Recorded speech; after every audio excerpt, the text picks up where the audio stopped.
നഹ്മദുഹു വനുസല്ലി അലാ റസൂലിഹിൽ കരീം. അമ്മാ ബഅദ്. വയനാട്ടിൽ ഭൂമിക്കടിയിൽ നിന്ന് വൻ ശബ്ദം, ഭൂചലനമെന്ന് സംശയം. വയനാട് വിവിധ ഇടങ്ങളിൽ നേരിയ ഭൂചലനമുണ്ടായതായി പ്രദേശവാസികൾ. എന്നാൽ ഇത് സംബന്ധിച്ച് ഔദ്യോഗിക സ്ഥിരീകരണമില്ല.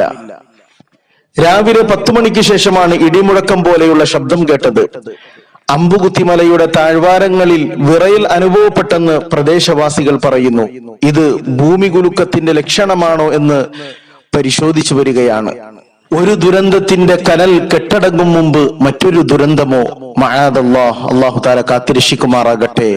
എന്തായാലും ലോകത്ത് ഉടനീളം വലിയ പ്രകമ്പനങ്ങളും ദുരന്തങ്ങളും സംഭവിച്ചുകൊണ്ടിരിക്കുകയാണ്. എത്യോപ്യയിൽ ഇതിന് സമാനമായ രൂപത്തിൽ മണ്ണിടിച്ചിൽ, ജപ്പാനിലും മറ്റും ഭൂചലനങ്ങൾ റിപ്പോർട്ട് ചെയ്യപ്പെടുന്നു. റബ്ബിലേക്ക് തന്നെ നമുക്ക് അഭയം പ്രാപിക്കാം, പ്രാർത്ഥന നിരതരാകാം. അള്ളാഹു വയനാടിലെ ജനങ്ങൾക്ക് രക്ഷ പ്രദാനം ചെയ്യുമാറാകട്ടെ. റബ്ബിന്റെ അദാബുകളിൽ നിന്ന് നമ്മെയും ലോകത്തുള്ള മുഴുവൻ മനുഷ്യരെയും കാത്തിരക്ഷിക്കുമാറാകട്ടെ. اللهم احفظنا يا حفيظ من جميع البلايا والأعداء والأمراض.